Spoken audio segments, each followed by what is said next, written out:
네, 두 분과 함께합니다. 홍익표 전 더불어민주당 의원 모셨고요. 어서 오세요. 네, 반갑습니다. 조혜진 전 국민의힘 의원 모셨습니다. 어서 오세요. 예, 반갑습니다. 오늘 윤석열 대통령의 최후 진술에 대해서 이야기를 좀 해야 될 것 같은데요. 근데 그 본론 들어가기 전에 우리 조혜진 의원께 좀 하나 미리 여쭤볼 게 있어서 예, 저희가 그 남상권 변호사 명태균 씨 이제 법률 대리인 예, 남상권 변호사하고 인터뷰하는 과정에서 의원님 성함이 좀 잠깐 나왔습니다. 예, 그러니까 2020년 5월 6일에 의원님과 명태균 씨와 홍준표 현 대구시장이 동대구역에서 만나서 수성을 사무실로 이동을 해서 만난 적이 있다. 3자 만남이 있었었다. 이렇게 밝혔는데 혹시 확인해 줄 수 있습니까? 그래서 그걸 기사 그 기사와 관련해서 이제 그 기자가 전화를 해서 그때 인터뷰 보고 예, 제가 확인을 해보니까 5월 6일이 아니고 5월 4일 4일. 예, 아, 그러니까 5월 5월 6일은 뉴스요일이고 예. 5월 4일 월요일에 동대구역이 아니고 홍준표 당시 이제 당선자 대구 사무실에서 예. 만났고 1대1로 둘이서 만났습니다. 명태균 씨는 없었다는 얘기입니까? 예, 그 자리는 없었습니다. 그래요? 예. 명태균 씨는 없고 그럼 의원님과 홍준표 두 의원님만 만난 거다? 예. 그럼 만나면 어떻게 이루어지게 됐던 거예요? 그래서 그게 정확하게 기억은 안 나는데 제가 기억을 좀 더듬어 보면은 그때 제가 원내대표 출마 선언하고 선거운동을 하던 시기였어요. 네. 그래서 대구에 내려가서 홍준표 의원님도 이제 당선인이시니까 또 대구 지역의 의원들한테도 영향이 더 많이 있을 거라고 생각이 드니까 가서 도와달라고 출마한다고 말씀드리고 도와달라고 부탁을 했던 것 같아요. 근데 아무튼 남상권 변호사의 주장은 예. 그러니까 그때 총선 때이잖아요. 그 예. 전에가. 예. 근데 이제 홍준표 현 시장이 이제 의원님의 지역구인 밀양 예. 이 출마를 타진하다 보니까 이제 관계가 두 분이 틀어졌고. 예, 맞습니다. 근데 이제 총선 결과 하여간 두 분이 이제 다 당선이 됐기 때문에 예. 이제 관계를 풀어주기 위해서 명태균 씨가 나서서 3자 이제 만남을 주선을 했다. 이런 거거든요. 전혀 아니라는 말씀이신가요? 그거는 뭐 사리를 분별해 보면 이렇게 유출해 보면은 사실 저는 뭐 제 지역구에 있다가 갑자기 날벼락을 맞은 입장이고 우리 홍 대표님이 우리 지역에 와가지고 사무실 내고 막 돌아다니면서 신경 쓰이죠, 그거요, 당연히. 예, 그러니까 그 화해를 한다면은 제가 할 게 아니고 오히려 그러고 이제 떠나가셨거든요. 그 지역을 휘저 놓으셨다가 대구에 무소속 출마해서 양산으로 가셨다가 다시 대구로 가셔가지고 당선되셨는데 화해를 하신다면은 홍 대표님이 저보고 야 미안하다 이런 이야기를 하셔야지. 그래서 화해보다는 제 입장에서는 이제 필요하잖아요. 이제 출마를 했으니까 원내대표요. 어차피 이제 인터뷰 과정에서 나온 거라 확인차 이제 그 질문을 드린 건데 예. 어차피 이제 본론 아니니까 여기서 끊겠습니다만 일단 예. 그래도 예. 한번 다시 그러면 예. 날짜든 뭐든 떠나서 예. 명태균 씨를 포함해서 세 분이 그 만난 자리가 단 한 번도 없었습니까? 확실하게? 제 기회는 없습니다. 그래요? 네. 그럼 저희가 그럼 다시 한번 또 그러니까 한번 그 만남 과정에서 그 홍 지사님한테 홍 대표님한테 명태균 씨가 어떤 역할을 했는지는 모르겠는데 네. 제 쪽에서 저쪽에 무슨 역할을 한 기억은 없습니다. 아무튼 그러니까 3자 회동은 없었다. 예. 그래요? 예. 알겠습니다. 저희가 다시 한번 좀 확인해 보도록 하겠습니다. 예. 궁금해서 확인차 한번 좀 질문을 드린 거고요. 이제 본론으로 좀 들어갔으면 좋겠습니다. 어제 최후 진술이 있었는데 홍 의원님은 가장 인상적인 대목이 어떤 부분이었습니까? 하나만 꼽는다면. 하나만 꼽는다면요. 너무 많습니까? 한 세 포인트가 있는데 짧게만 그냥 얘기할게요. 왜냐하면 전체적으로 전 예상했던 대로 대통령이 자기 이제 쭉 그동안 변론해왔던 내용들 했는데 재밌는 부분이 한 세 가지인데 하나는 트럼프 대통령을 얘기한 거예요. 그러니까 트럼프 대통령도 비상경험을 했고 그러니까 이제 같은 그런 거다. 이 고게 하나 좀 하고 두 번째는 대통령직이 선출직 대통령이라는 게 굉장히 중요한 자리다. 결국은 아마 헌법재판소의 대통령의 탄핵에 대해서 좀 신중하게 판단해달라 그런 주문인 것 같아요. 그리고 마지막은 역시 이제 아마 이건 약간 국민의힘과 어느 정도 논의가 된 것 아닌가 싶은데 개헌 문제죠.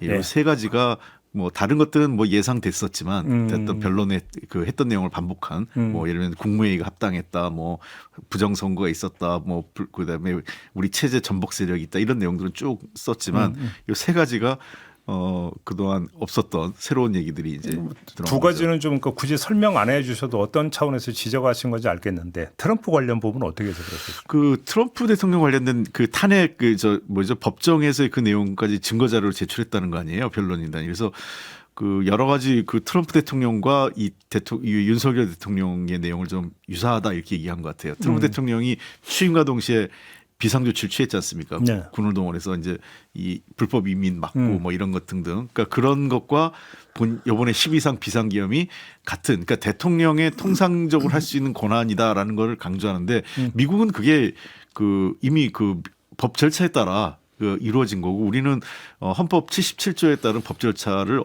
그 위배했다고 보는 것 같기 때문에 근본적으로 차이는 있죠. 알겠습니다. 조혜진 의원님 어떤 것이 가장 인상적이었습니까? 인상적이었다고 표현하는 게 맞을지는 모르겠지만은 이번 계엄 선포 이후에 경과를 통해서 계엄 비상계엄을 선포했던 당초의 목적이 상당 부분 달성됐다라고 이야기한 부분. 네. 그게 좀 공감이 되는 부분이 제가 직업 정치인으로서 보좌관 생활까지 포함해서 30년 가까이 정치를 하고 또 현역 삼선하면서 제일 안타깝고 힘들었던 부분이 왜 이렇게 정치가 안 바뀔까? 네. 라는 부분이었는데 여러 가지 이유가 있지만 제일 핵심적인 이유는 국민의 무관심이라고 저는 생각했어요. 국민이 관심 가지지 않기 때문에 정치에 대해서 나라 일에 대해서 관심 가지지 않기 때문에 정치인들이 마음대로 할 수 있는 공간이 생긴다. 우리 국민은 어느 국민보다 정치에 관심 많은 국민 아니에요?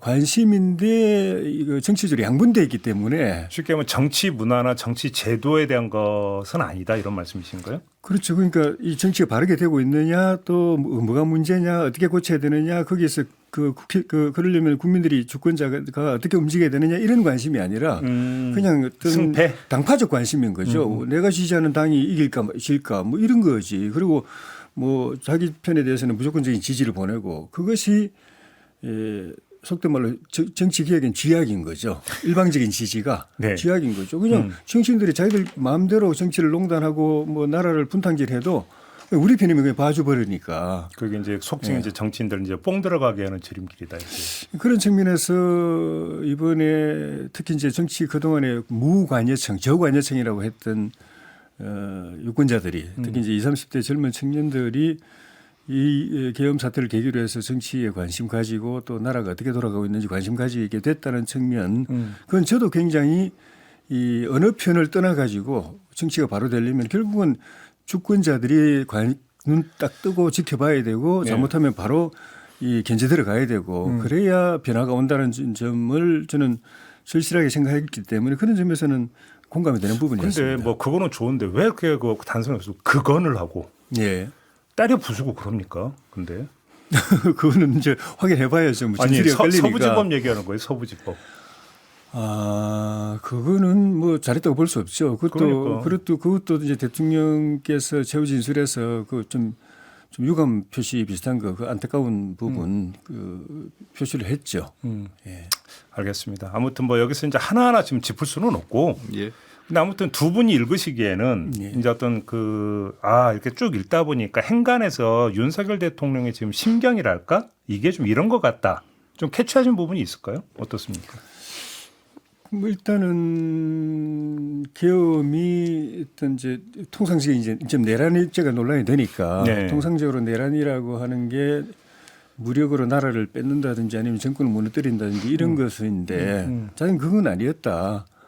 정말 나라 걱정이 돼서 그런 충격적인 방법으로 그렇게 했다라는 걸 이해받고 싶어하는 건 그건 이제 처음부터 끝까지 지금까지 일관된 입장인데 이해받고 싶어한다. 그렇죠. 그런 심경이고 그렇게 이해가 돼서 만약에 다시 탄핵이 기각돼 가지고 직무에 복귀하게 된다면은 결자 해지하고 싶은 그런 마음하고 또 어제 언급도 있었지만 개헌이라든지 선거제도 개혁 이런 걸 통해서 뭔가 좀 구조적으로 나라가 위기 상황을 구조적으로 해결하고 예방할 수 있는 그런 시스템을 만들어 놓고 물러나고 싶다는 그 마음 그거였다고 생각이 듭니다. 홍 의원님 어떻게 읽으셨어요?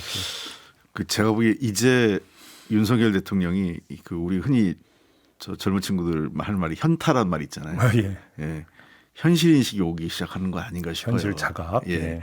왜 그러냐면 그동안은 어쨌든 약간의 흥분 상태. 그러니까 이제 이 비상계엄의 연속선상이 한 1월 말까지는 왔었다고 좀 봐요.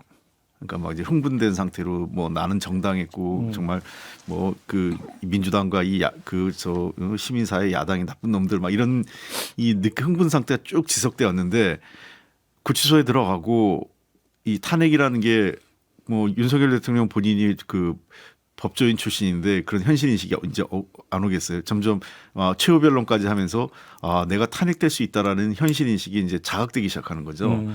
어제 내용들에 보면 저는 그래서 그런 내용들에 대한 호소가 곳곳에 좀 있다고 봐요.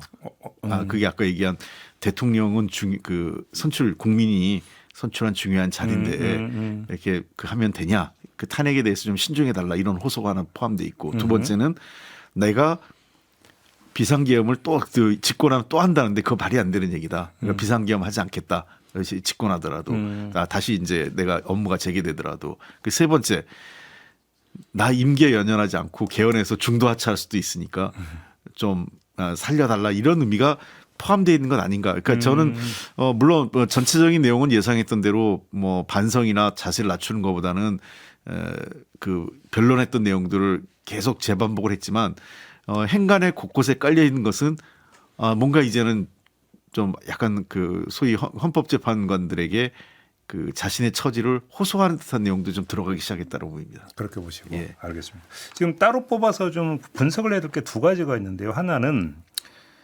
그 최후 진술이 있기 전에 예를 들어서 권성동 원내대표부터가 좀 사과를 했으면 좋겠다라고 이제 공개적으로 요구를 하지 않았습니까? 예. 그래서 이제 사과 편명이 있을까 없을까가 이제 하나의 관심사였는데 예. 최후 진술 앞부분에서 언급을 했습니다. 국민한테 고맙고 죄송하다. 예. 근데 이걸 과연 사과로 볼 수 있느냐? 평가가 좀 엇갈리는 것 같아요. 어떻게 보십니까? 사과죠. 근데 그 엄밀하게 말하면 사과 이번에 처음이 아닙니다. 네. 그 계엄 하고 바로 처음 대국민 담화 때인가 그때도 이미 그런 의사 표시를 했는데 워낙 계엄이 충격적인 그걸로 막 흘러갔기 때문에 부각이 안 됐을 뿐이지. 국민의힘도 보면은 현장에서 유권자들을 만날 때 이제 제일 좀 힘들고 어려운 부분이 그래 뭐 대통령 순수한 건 뭐 그런 뭐 다른 동기 없이 무슨 그런 그 나라가 걱정이 돼서 그렇게 했다는 건 이해를 한다고 해도 그게 그냥 옳다는 거냐 계엄한 것이 그게 최선의 방법이었느냐 하는 질문을 이제 늘 받게 되는데 그에 대해서 이제 확실하게 답을 못하는 게 대통령께서 그 부분에 대해서 네. 분명하게 이야기를 안 했기 때문에 나는 정말 나라 걱정돼서 이런 비상한 수단으로 했지만 이게 반드시 옳은 건 아니었고 또 최선의 방법이 아니었고 내가 좀 더 처음부터 잘했더라면은 이런 비상한 방법 동원하지 않고도 정상적인 정치 과정을 통해서도 국민들에게 이렇게 알릴 수 있었고 또 그거를 또 해결할 수도 있었는데 네. 내가 그걸 제대로 못하고 이런 비상한 수단을 쓸 수밖에 없는 이 상황까지 몰린 거는 내 불찰이다 하는 그런 부분에 대해서 제대로 이야기해 주면은 국민의힘 의원들이나 당원들은 훨씬 더 유권자들을 만나서 대화하기 편하다는 그런 부분이 있었는데 그 부분을 이제 당 지도부가 계속 요청을 했던 거고 꼭 그에 대해서 화답을 했다고 봐야 될지는 모르겠지만 네네네. 그런 의미는 있다고 봅니다. 그러니까 결국은 핵심은 무엇을이잖아요. 무엇을 사과했느냐. 예. 이게 핵심인 거죠. 어떻게 보십니까? 그러니까 이거는 뭐 일종의 뭐라 할까요? 그냥 그 정치인들 늘 어떤 이 뭐 연설문이나 어떤 뭐 그 무슨 기조연설 등등 할 때 들어가는 그 레토릭 같은 수준의 말씀이에요. 의례적인 수사. 의례적인 수사. 예. 저도 뭐 대구 그때 원내대표하면서 그 교수단체 대표연설 때 이런 비슷한 사과는 했어요. 죄송합니다. 국민들께 민주당이 제대로 부합하지 못했던 것 같습니다. 하고 예. 죄송하다 사과했어요. 근데 뭐를 부합했다는 얘기는 안 했어요. 저도. 그러니까 이제 이게 그 의례적으로 이제 왜냐하면 자세를 좀 낮추고 겸손하게 해야 된다라는 그 의례적인 사과 정도는 해야 되는 게 통상의 이 정치권의 문법이죠. 그래서 네. 그러니까 이 경우는 좀 다른 거죠. 그 경우는 정치적인 사과이기 때문에 보통의 이제 뭐 그런 정도로 사과하지만 지금 법정에서의 사과문을 당에서 요구했던 거 아니겠어요? 그렇다면 정확하게 지난 12.3 비상계엄은 저의 잘못된 판단에 의해서 국민과 국가에 많은 희생과 고통을 안겨드린 잘못된 조치였습니다. 네. 라고 시작하는 게 맞는 거였죠. 근데 그런 건 아니었던 거예요. 그런 측면에서 네. 이거는 사과 아닌 사과. 근데 예. 그 사과를 그렇게 해버리면 네, 저 탄핵해도 저는 할 말이 없습니다. 결국은 논리상 이렇게 가잖아요. 근데 이렇게 얘기할 수 있겠죠. 이제 그렇게 하면서 다만 이러이러한 사유가 있고 그다음에 국가의 우리가 뭐 어떤 실질적인 무력 동원이라든지 이런 거에 상당히 제한적이었기 때문에 네. 업무를 제기할 수 있게 해달라 이런 호소를 하는 게 보다 현실적인 것 아니냐는 거죠. 잘못했는데 예. 한 번 더 기회를 주시면 좋겠습니다. 이런 예, 식으로. 그렇죠. 오케이, 알겠습니다. 사과의 내용이 있었죠.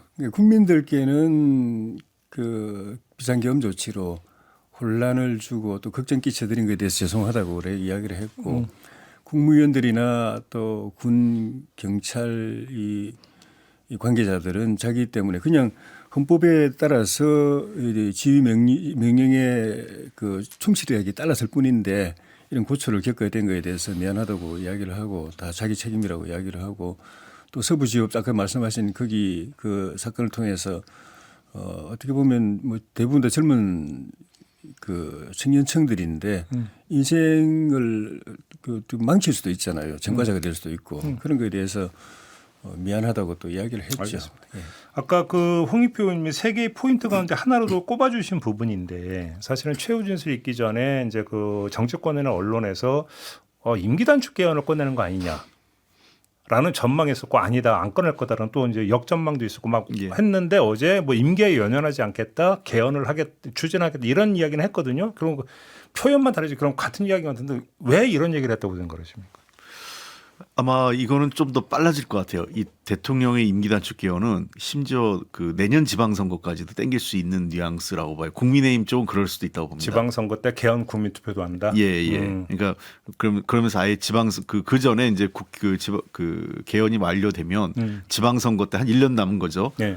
그 대통령이 퇴진하고 새로운 그 대통령 선거까지. 지방선거 때 대선을 같이 한다. 예. 그러니까 이게 사실 원래 그 한동훈 대표 때 그 처음에 그 당시 12월 초 기억하시는지 모르겠는데 한동훈 한독수 하면서 소위 그 네, 공동기자회견 하면서 이 대통령 임기 단축 얘기가 그때 꽤 나왔어요. 국민의힘과 그 대통령실 주변에서. 네. 그때 이미 했던 얘기는 대통령을 뭐 그때는 4개월, 6개월 뭐 이렇게 얘기했거든요. 퇴진한다. 예. 네. 그 얘기 나왔었던 건데 그 연속선상에 보면 이거는 대통령의 개헌을 이게 누가 지금 대통령 임기 단축 개헌이 지금 김동연 경기도지사나 또는 뭐 그 김부겸 총리도 그런 것 같고 많은 민주당을 포함해서 여당에서도 나오는 얘기는 28년 국회의원 선거 때 대통령 선거를 같이 치르자. 그래서 이번 대통령 선거가 탄핵돼서 이루어진다 하더라도 그 다음 대통령 임기를 3년으로 제한하고 개헌을 하자. 이게 이제 지금까지 약간 정치권에서 논의됐던 내용이에요. 그러니까 대통령 탄핵을 기정사실로. 근데 윤석열 대통령이 지금 낸 제안은 만약에 나를 이번에 그 탄핵하지 않는다면 내가 그 임기를 단축할 수 있겠다. 그래서 뭐 빨리 하면 그러니까 빨리 해야지 그게 맞는 거죠. 다음 28년은 대통령 임기가 거의 다 끝나는 시점하고 마무리이기 때문에 그게 되지 않죠. 그렇기 때문에 26년 지방선거 때 대통령 선거를 같이 할 수 있게 지금부터 개헌을 해서 뭐 등등의 변화를 맞추면 그럼 대통령 임기를 한 1년 반 이상 단축하는 게 되는 거죠. 그렇죠. 그런 효과를 거두면서 아마 하려고 하는 그런 내용이 이 국민의힘과 어느 정도는 교감을 했던 거 아닌가 싶습니다. 교감이 됐다고 보세요, 의원님? 뭐 그 구치소 안에 있으니까 구체적 대화를 통해서 하진 않았겠지만은 묵시적인 교감은 있을 가능성이 충분히 있는 거죠. 공감. 교감. 서로의 고민이 한 지점에 수렴되는 그런 이제 그런 측면이 있을 수 있다고 보는데 임기 단축하는 건 두 가지 방법이 있는 거죠. 좀 말씀 중에도 있었지만은 처음에 나왔던 이야기는 대통령 퇴진을 이 탄핵이라든가 뭐 하야라든가 이런 방식으로 하지 않고 헌법 개정을 해서 임기를 이제 헌법에 규정함으로써 언제까지 임기를 종료한다 하는 이제 게 있고 하나는 권력 구조를 바꾸면서 죄송합니다. 내각제나 이원제나 뭐 사연중임제 이렇게 바꾸면서 대통령 선거 시기를 정하는 과정에서 남은 임기만 자녀 임기만 이제 수행하게 하는 그 두 가지가 있는데 대통령 어제 발언에는 그 두 가지가 같이 포함되어 있지 않나 싶어요. 그래. 일단 자기 개헌에 대한 의지가 강하고 자기 조기 퇴진까지 각오하고 개헌을 하면 아마 이게 달력이 붙을 가능성이 저는 있다고 보거든요. 그래. 그리고 그 계엄 직전에는 20% 안팎의 지지율, 굉장히 낮은 지지율이었지만 지금 어쨌든 간에 지지율이 상당히 회복됐기 때문에 정부 그 주도력도 좀 일정 부분 있는 것이고 그래서 마음 먹고 하면은 개헌을 할 수가 있고 하게 되면은 임기를 단축하는 것도 감수하게 할 생각이고 어쨌든 이 계엄 과정에서 본인도 이제 상처를 많이 입었기 때문에 그 대통령직에 대한 이 미래는 많이 좀 실제로 내려놓은 것 아닌가 싶고 그러면 그걸 통해서 이제 그 나머지 임기를 포기하는 걸 통해서 명예회복을 하려는 생각도 있을 수가 있죠. 근데 그러면 탄핵 결정 여부와는 무관하게 어제 했던 이 발언이 전국에 일정하게 영향을 미칠 수 있다고 전망을 하세요? 저는 좀 늦었다고 생각을 해요. 늦었다? 예, 왜 그러냐면 아까 제가 그래서 현실 인식이 왔다, 현타가 왔다 이렇게 얘기하는 이유 중에 하나가 아마 이런 것 같아요. 누군가 조언을 했을 것 같아요. 변호인단의 누구든 어떤 분이 뭐 아니면 국민의힘 쪽에서 변호인단을 통해서 조언을 했든 네. 현재로 봐서는 거의 탄핵이 기정사실화 돼가는데 인용이 예. 마지막에 헌법재판관들한테 뭔가 그 호소해보는 방법이 있다. 저는 그게 이제 아까 얘기한 세 가지죠. 그 대통령직이 국민이 뽑은 대통령직에 대해서 그 사법부가 그 어떤 헌법재판소가 이렇게 탄핵을 쉽게 결정해서 안 된다라는 거. 그다음에 두 번째 내가 더 그 많은 우려 중에 하나가 더 그 다시 대통령직 제기하면 또 비상계엄하는 거 아니야 이런 우려가 있는데 나 절대 안 한다. 그리고 세 번째 나 임기도 단축할 거야.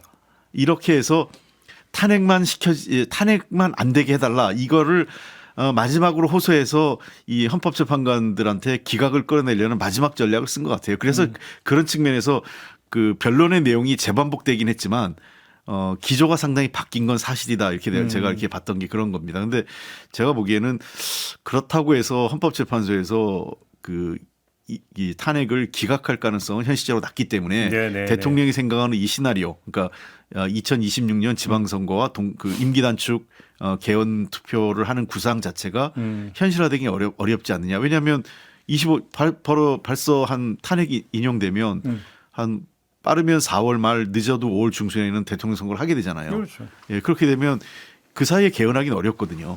개헌을 공약을 걸고 그 이제 다음 대통령이 개헌의 내용을 수렴해가면서 국회와 다음 대통령이 그 개헌 내용을 논의해가면서 일정을 그 스케줄링을 잡아가는 문제만 남은 거지. 더 이상 윤석열 대통령이 관여할 수 있는 내용은 없는 거죠. 그래요. 자, 혹시 조혜진 의원님 어떻게 전망하십니까?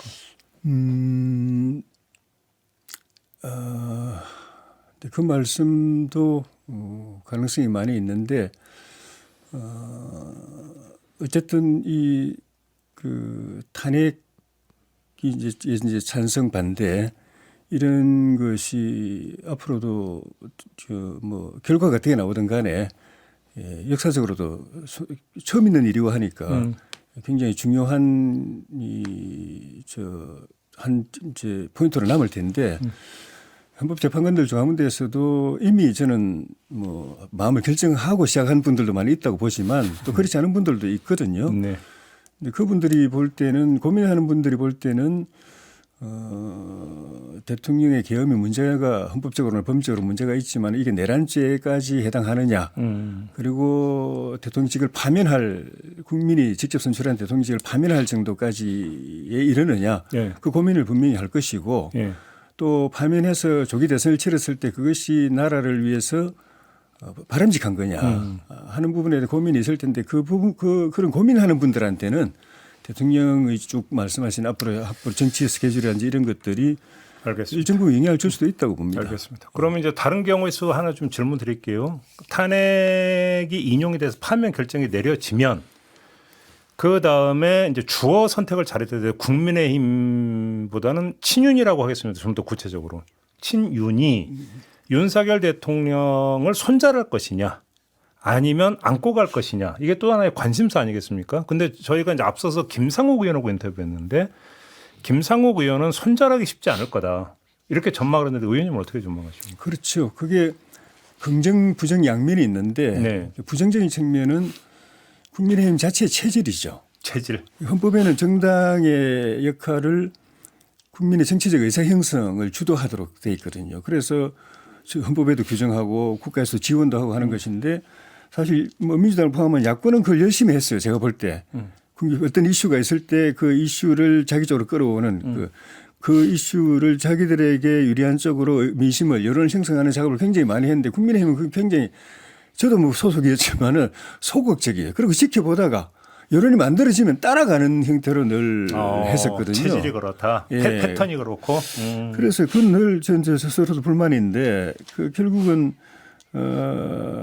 대통령이 탄핵이 되든 안 되든 또는 뭐 임기 이후에라도 이 보수 진영에서 우파 진영에서 그분의 정치적 위상이나 역할이 뭐 완전히 뭐 예를 들면 당 지지율보다 더 떨어질 정도로 영향력이 없어지게 되면은 지난번처럼 또 거리두기를 할 거고 그렇지 않고 지금 지지율이 뭐 50% 안팎으로 오르내리는 상황이니까 40%만 넘어가도 네. 무시할 수 없고 어쨌든 현직에 있거나 뭐 탄핵됐거나 아니면 퇴임했거나 그 따라갈 수밖에 없는 그런. 김상욱 의원 이제 진단은 그래서 손절하는 게 안고 가면서 오히려 대권보다는 당권을 노릴 거다 친윤이 이렇게 얘기하더라고요. 대권을 노린 사람들은 그들대로 또 우리 기존의 흔히 말하는 집도끼를 잡고 그다음에 중도 의원을 확장을 해야 되기 때문에 또 그걸 무시할 수 없을 것이고 당내 선거에서는 더 그 영향력이 크기 때문에 네. 더 의존하겠죠. 알겠습니다. 홍 의원님 어떻게 전망하세요?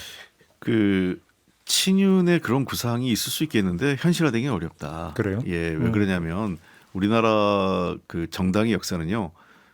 그 한 사람이 예를 들면 자기 그 세력 뭐 민주당도 그렇잖아요. 문재인 대통령이 그 물러나고 난 다음에 사실 친문이 허물어지는 게 보여지는 것처럼 친윤이라는 게 지금은 뭐 대단해 보이지만 그거는 결국은 윤석열 대통령이 건재할 때 모습이고 새로운 대선 후보 그 사람이 대통령이 되면 더 말할 것도 없고 더 말할 것도 없이 그 소멸될 거고 설사 대통령이 그 사람이 안 된다 하더라도 이미 당의 전반적인 흐름은 넘어가기 때문에 네. 친윤의 선택은 그냥 그 단기간에 완전히 그 해체되는 거냐 아니면은 서서히 해체되는 절차적으로 스스로 전략적으로 후퇴해 갈 거냐 이 두 가지 선택밖에 남은 게 없다. 그리고 대선도 그런 것 같아요. 대통령 선거를 치르려면 이런 거 윤석열 대통령 안고 치를 거냐 어떻게 할 거냐 하는 문제는 전적으로 그거는 후보의 선택인데요. 근데 저는 이제 안고 치를 가능성 높다고 봐요. 누가 돼도. 근데 그 후보 자체는 12.3 비상계엄과 무관한 사람일수록 그래도 선거를 한번 해볼 만한 여지가 생긴다.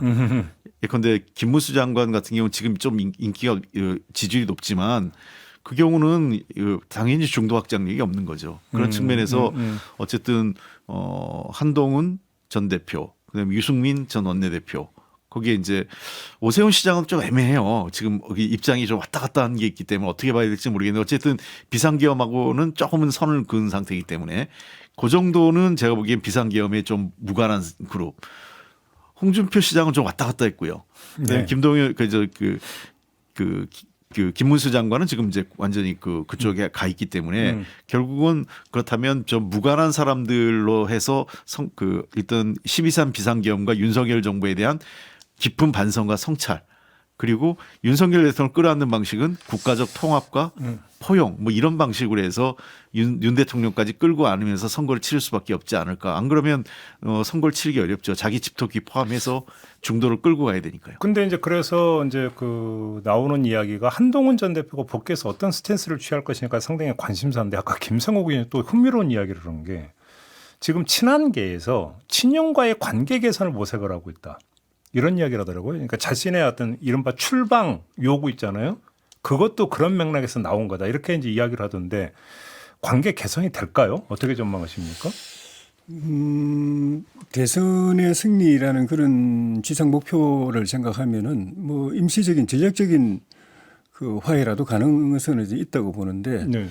우리 당 한동훈 대표 개인의 입장에서 볼 때는 이제 이 표현이 될지 모르지만 유승민 효과가 늘 걱정이 되겠죠. 배신자 프레임. 한 번 프레임에 걸리면은 그걸 벗어나는 게 뭐 본인의 자질이나 역량이나 뭐 지도력이나 뭐 정치적 평가와 관계없이 그 올가미가 너무 좀 강하다는 걸 이제 느끼니까 이 아직 이제 초기니까 이때 빨리 해소하지 않으면 안 된다는 걸 느낄 것이고 예. 당의 입장에서는 어쨌든 조기 대선이 치러진다고 했을 때 이기려고 하면은 기존 지지층을 특히 이제 이번에 탄핵 반대로 이렇게 결집된 이 지지층을 그대로 이탈 없이 분열 없이 안고 가면서 당선권을 넘길 수 있는 그 중도층의 이걸 표를 가져올 수 있는 사람인데 그게 제일 이상적이겠지만은 둘 양쪽 병행하는 게 불가능하다고 하면은 이제 당원들이 선택을 할 거거든요. 네.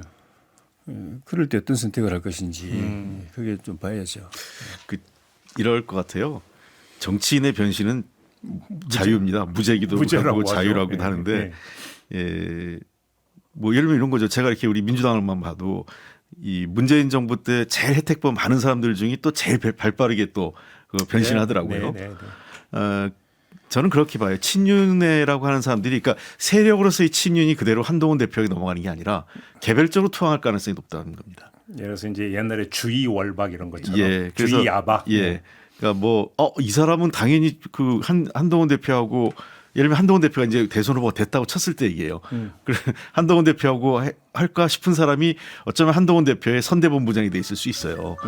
그런 정도로 제가 보기에는 예. 그러니까 친윤이 집단적으로 넘어가는 게 아니라 그 상당히 주요 인사들 중심으로 해서 개별적으로 넘어가는 쉽게 방식. 하면 친한계 입장에서 각계격파. 그렇습니다. 그게 결국은 이제 그 권력 교체기에 가면은 자신들의 살 길 찾는 방식이 그런 거예요. 그러니까 전 뭐 그런 측면에서 이미 친윤은 아까 제가 있잖아요. 그냥 완전히 소멸되는 거 아니야? 아니면은 시간을 갖고 전략적으로 후퇴하는 모습을 할 거냐 하는 건데 현재로 봐서는 저는 그 전자일 가능성이 높다. 그러니까 이게 이제 전격적인 공조 협력 관계이기보다는 그러니까 친한계 입장에서는 영역 확장. 예. 그러니까 이렇게 이해를 하는 게 맞다. 그렇습니다. 그러니까 근데 당장의 모습은 당장 이제 그 한동훈 대표는 후보가 되는 게 중요하잖아요. 그렇죠. 그 후보가 되기는 과정에서는 일단은 전략적 제휴처럼 보일 거예요. 친윤이 그때까지는 어떤 그 집단으로서 그룹으로서 살아남을 수 있는데 한동훈 대표가 대선 후보가 되는 순간 그다음부터는 그런 집단적인 힘을 갖고 한동훈 대표하고 뭔가 거래를 하려고 했다가는 아마 다 쫓겨날 겁니다. 마지막으로 그 김문수 장관이 뭐 턱걸이도 막 하고 하던데 아무튼 그러면 경선구도가 찬탄 대 반탄 후보 이렇게 그 구도가 짤 가능성은 어떻게 보세요?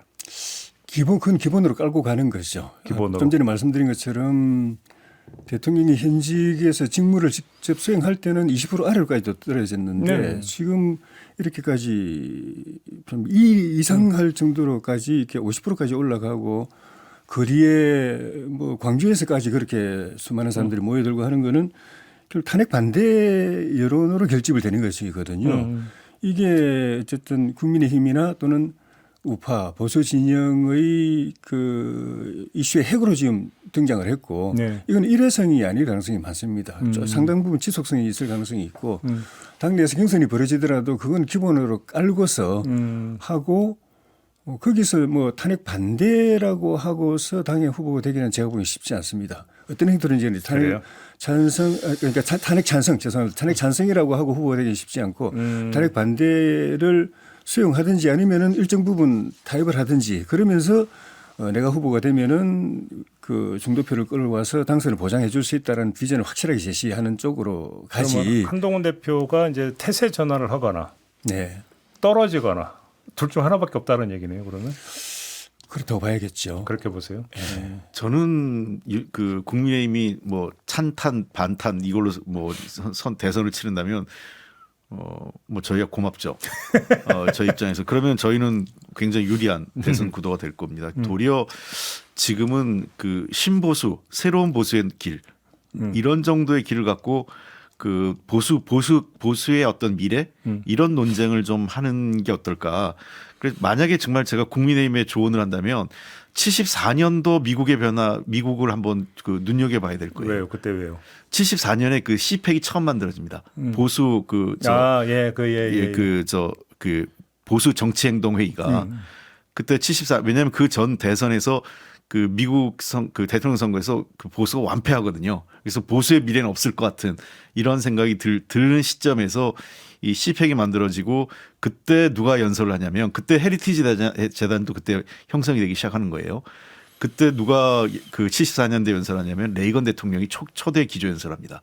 그 74년에 74년 그 첫 회의 때 기조연설을 레이건 대통령 그 당시 캘리포니아 주지사인데 그리고 6년 후에 보수 전성 시대를 열기 시작하는 거죠. 그렇죠. 예, 그런 측면에서 만약에 정말 국민의힘이 보수의 새로운 미래를 한번 열어보자면 이번 대통령 선거 질 수도 있어요. 이 대통령 선거가 이기고 지는 거는 뭐 병가지 상사 선거라는 건 그런 건데 좀 더 미래를 보고 그러면은 그 다음에 5년 후에 몇 년 후에 있을 아니면 더 가까운 총선과 지방선거 등에서 우리가 일어날 수 있는 뭔가 새로운 이 혁신의 흐름을 만들어야죠. 그러려면 저는 74년도 고 70년대 초반에서 70년대 중반에 미국 공화당이 어떤 거를 했는지를 한번 봤으면 좋겠어요. 그 이제 CPEC이 이제 보수 정치 행동회의. 그렇습니다. 알겠습니다. 마무리해야 되는데 짧게 뜬금없는 질문 하나만 드리고 마무리할 텐데. 그러니까 우리는 지금 경선 구도를 기존 정치인 중심으로 지금 구도를 이야기를 하고 있는 거잖아요. 근데 예. 그게 아니라 이 12.3과는 아무 상관이 없는 인물이 짠 하고 나타날 가능성은 조금이라도 있다고 보십니까? 여야 쪽에서요? 아니 여야 공히 그러니까 왜 뭐 여야 공일 수도 있고 지금 관심사는 국민의힘이니까 국민의 경선판에 없다고 보여집니다. 없다. 예. 여지는 없다. 예. 알겠습니다. 의원님 어떻게 좀 보세요? 노력은 해보는데 쉽진 않을 것 같아요. 노력은 해볼 수 있어요. 왜냐하면 그 국민의힘 입장에서 이런 것 같아요. 아까 늘 국민의힘 쪽에서 얘기한 건 민주당 후보는 상수고 우리 쪽은 변수인데 변수를 계속 넣어보는데 지금 후보 갖고 다 안 된다면 그래서 지금 누구 말씀하시는지 저는 짐작은 돼요. 지금 거론되고 있는 몇몇 인물 중에 있죠. 예. 경제계 쪽에 있는 분을 예. 얘기하는 것 같은데 네. 근데 일단 그분 성향 자체는 별로 관심이 없는 거로 제가 알고는 있어요. 그렇기 때문에 가능성은 높지 않다. 그리고 우리 국민들이 윤석열 대통령을 거치면서 갑자기 짠 나타나서 그거에 대한 또 이제 학습 효과. 돌발 스타라고 그러죠. 돌발적으로 나타나서 검증되지 않은 사람을 뽑았을 때 어떤 일이 벌어지는 거에 대해서 이번에 확실히 뒤였잖아요. 국민들이. 예. 그렇기 때문에 제가 보기에는 쉽지는 않을 거다. 도리어 그게 웬만한 카드 갖고는 안 될 것이다. 성공하기 쉽지 않을 거다 이렇게 보입니다. 알겠습니다. 근데 끝나기 전에 사족 하나만. 예. 제 기우일 수도 있는데 앞부분에 그 홍준표 시장님 관련해서 질문이 제가 사실은 방송에서 제 기억에 더듬어서 이야기했는데 나중에 팩트가 기억하고 틀려가지고 선권을 치는 일이 있어가지고 예. 그건 제가 기억나는 대로만 말씀드렸다는 거 네. 그걸 좀 말씀드리고 저희도 한번 끝냈으면 좀 어차피 좋겠네요. 이 문제를 제기한 게 남상권 변호사니까 예. 저희도 다시 한번 좀 그 재확인을 한번 해보도록 하겠습니다. 혹시 뭐 좀 기억도 한번 다시 더 정밀하게 더듬어 주시고요. 예, 새롭게 기억나는 거 있으면 네, 말씀드리겠습니다. 혹시 당시 메모 이런 게 남겨 있을 수도 있잖아요. 메모는 있습니다. 제 일지가 있기 때문에. 알겠습니다. 예. 네, 자 오늘 이렇게 마무리하겠습니다. 두 분 수고하셨습니다. 예, 고맙습니다. 네, 저도 물러가겠습니다. 고맙습니다.